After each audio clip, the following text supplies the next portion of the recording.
This accusation has been directed at an elderly man in the village, a man whom everyone had previously regarded as a devout worshipper and a sincere servant of God.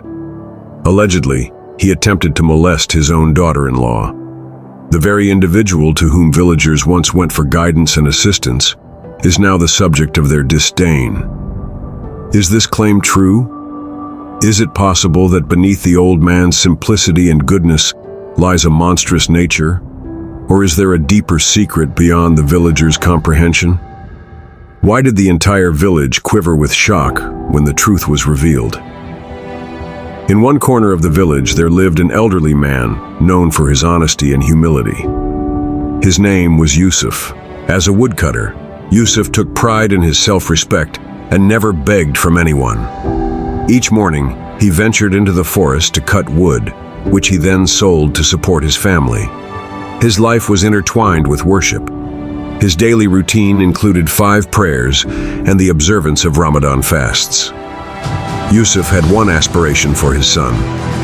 After dedicating years to raising a good person, he was pleased to see his son married, believing that he could now enjoy peace and comfort. However, Yusuf was unaware that this marriage would challenge his faith, character, and all his years of virtue, leaving him reliant solely on patience and God's justice. One day, as usual, Yusuf went to the forest to cut wood. After working all day, he returned home before evening. When he arrived, his wife had prepared dinner, and he dined before taking their goats to the fields. There, he managed the goats while tending to his crops. As evening approached, he began his journey back home with the goats. Upon entering the house, he found his wife lying unconscious. Panic washed over him. "Oh Allah, what has happened?" he thought. Worried, he quickly prepared some boiled water with Surah Rahman written on it and sprinkled some on her, which brought her back to consciousness. Yusuf then called for a woman doctor from the village. Upon examining his wife, the doctor was elated and said, "Congratulations, you are about to have a child."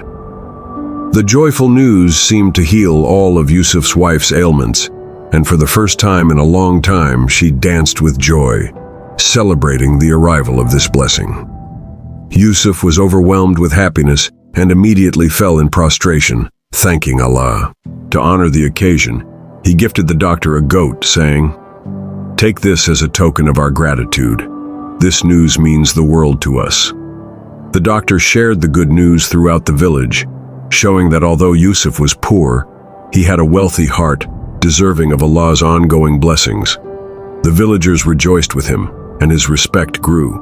Before long, Allah blessed him with a beautiful son. However, just as joy filled the air, sorrow struck. Yusuf's wife fell gravely ill and passed away. Yusuf was devastated. He had finally received the long-desired joy of fatherhood, but lost the one who hadn't even held their child yet. Heartbroken, he found it hard to cope with her loss.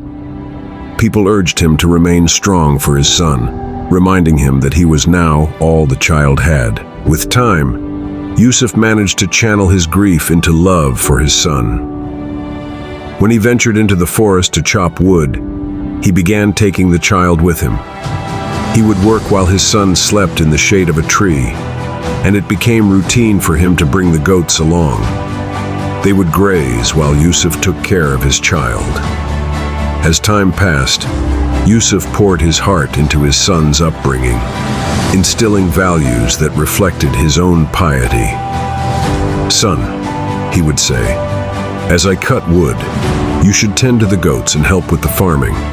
This will ensure our well-being and make our lives easier." One evening after returning from the forest, Yusuf told his son, "I have decided it's time for you to marry. You've grown into a fine young man, and with Allah's blessings, I wish to see you married to a wonderful girl." His son replied with excitement, "Whatever you wish, Abba, I have no objection." Yusuf, already respected in the village, arranged for his son to marry the daughter of a wealthy man from the city.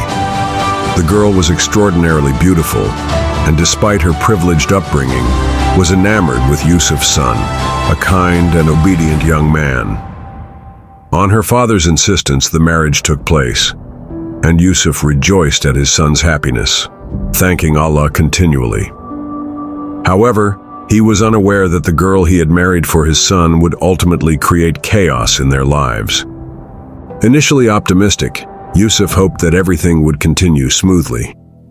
Yet turmoil was on the horizon. One day, after returning home, Yusuf discovered his daughter-in-law lounging and neglecting chores. Concerned, he thought, "Is she unwell?" He decided to help out and took it upon himself to complete the household tasks. After cooking dinner and finishing his chores, his daughter-in-law came out, astonished to see everything done. Realizing her father-in-law had handled the work, she felt a sense of relief, but could not resist the chance to exploit him. "What if I pretend to be unwell?" she schemed, considering how she could manipulate the situation to her benefit.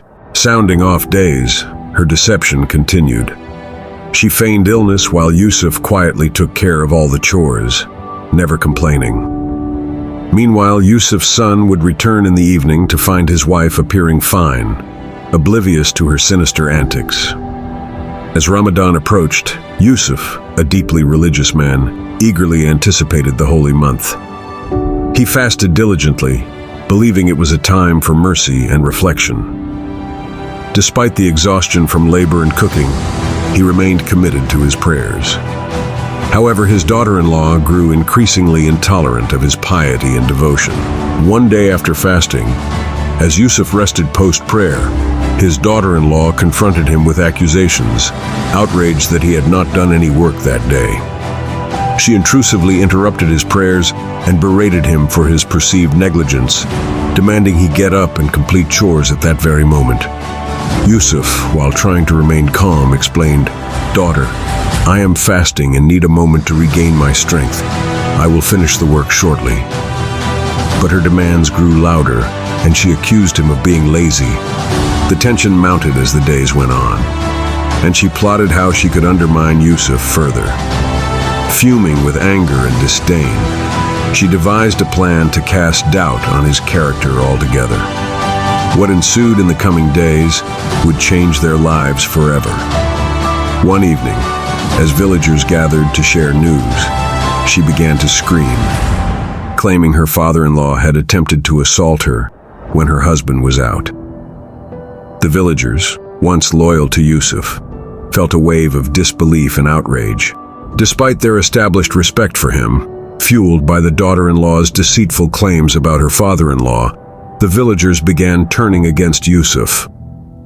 The once respected man now faced unfathomable allegations, and fury ignited among the villagers demanding justice. Yusuf, bewildered and disheartened, turned to Allah in prayer, seeking guidance and strength. He couldn't fathom how such treachery could take root in his home. Meanwhile, his son, wrestling with disbelief, felt the weight of the villagers' suspicions pressing down on him. Torn between his loyalty to his father and the villagers' cries for action, he prayed for Allah to reveal the truth.